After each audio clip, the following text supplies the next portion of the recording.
হয় আপোনালোকে পূজাটো যে কৰি আছে ইয়াত উদযাপন কৰি আছে ইয়াত নিশ্চয় প্ৰশাসনৰ এটা বিধি বিধান আছে কোভিড নীতি সম্পৰ্কে এই সম্পৰ্কে আপোনালোকে কি কয় বা কি পদক্ষেপ লৈছে আমাৰ কচুদুলা গাঁৱৰ পূজাখনত আমি প্ৰশাসনৰ বিভাগৰ পৰা যিখিনি আমাক নিৰ্দেশ দিছে কোভিড-19 পালন কৰিবলৈ আমি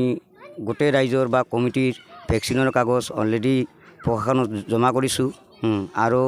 দুটাকৈ গেট ৰাখিছোঁ এটা প্ৰৱেশ আৰু এটা মানে প্ৰস্থান আমি কোভিড-19ৰ যিখিনি নিৰ্দেশ সম্পূৰ্ণ নিয়মখিনি মানি আমি পূজাখন কৰিম বুলি আশা কৰিছোঁ ভক্তপ্ৰাণ ৰাইজক আপোনালোকে কি আহ্বান জনায় এই সম্পৰ্কে আমি ভক্তপ্ৰাণ ৰাইজকো যিসকল ৰাইজ আহিব সিহঁতক আমি সিহঁতৰ পৰা কোভিড-19ৰ কাগজখন কৰি লৈ আমি পূজা মণ্ডপত সোমাবলৈ দিম আৰু মাস্ক আৰু চেনিটাইজাৰ ব্যৱহাৰ কৰিবলৈ আমি গেটতে মাস্ক আৰু চেনিটাইজাৰ ৰাখি দিম